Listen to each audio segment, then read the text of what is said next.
মাছ এনেই বলে গেল যে আলু টালু দিয়ে ঝোল না করতে। বলো তো কি করে করি এখন?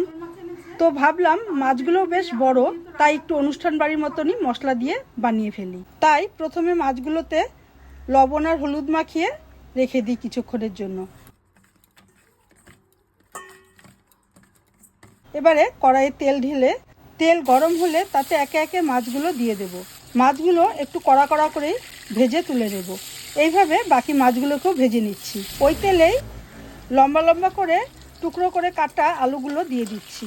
এবারে হলুদ আর লবণ দিয়ে আলুগুলোকে ভেজে নেব।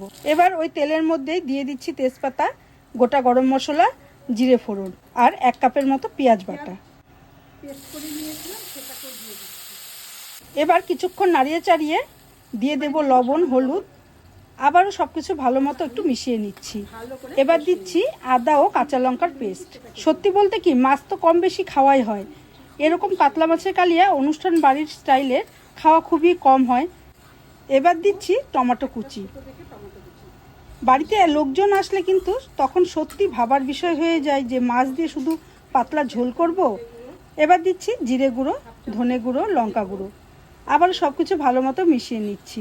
যতই হোক নিজেরা তো বাড়িতে যেমন তেমন পাতলা ঝোল দিয়ে খাওয়া হয়েই যায়, তবে লোকজন আসলে আমাদের বাঙালিদের তো একটা ব্যাপারই আছে, একটু রসিয়ে কষিয়ে ভালো মন্দ খাবার না দিলে হয় না। মশলা কষে আসলে দিয়ে দিচ্ছি কাজু বাদাম আর পোস্ত বাটা, দিচ্ছি সামান্য জল, আবারও মিশিয়ে দিচ্ছি। আবারও একটু নাড়িয়ে চাড়িয়ে দিয়ে দিচ্ছি ভেজে রাখা টুকরো করা আলু আর চেরা কয়েকটা কাঁচা লঙ্কা। এবারে দেব স্বাদ মতো চিনি। এটা কিন্তু একদম তরকারিটাকে মিষ্টিও করে দেবে না, তবে স্বাদটা অনেকটাই বাড়িয়ে দেবে। কষে আসলে দিয়ে দিচ্ছি 1 কাপের মতো দুধ। এখন ঝোলটা ফুটে এলে দিয়ে দিচ্ছি ভেজে রাখা মাছের পিসগুলো।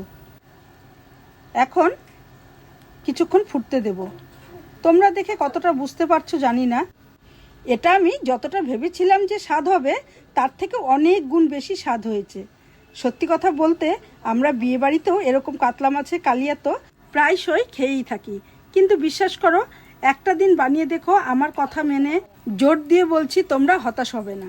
ঝোলটা ফুটে এলে দিয়ে দিচ্ছি গরম মশলার গুঁড়ো আর সামান্য ঘি। এবারে গ্যাসটা অফ করে দেব। তোমরা হয়তো ঝোলের টেক্সচার দেখেই বুঝতে পারছো যে রান্নাটা কত টেস্টি হয়েছে। তোমরা একটা দিন বানিয়ে দেখো, তারপর আমাকে রিভিউ দিও তোমাদের কেমন লাগলো এই রান্নাটা। আমি নিজেও ভাবতে পারিনি যে কাতলা মাছের অনুষ্ঠান বাড়ির স্টাইলের কালিয়া এরকম অসাধারণ খেতে হবে, আর বাড়ির সবাই তো চেটেপুটে খেয়েছে।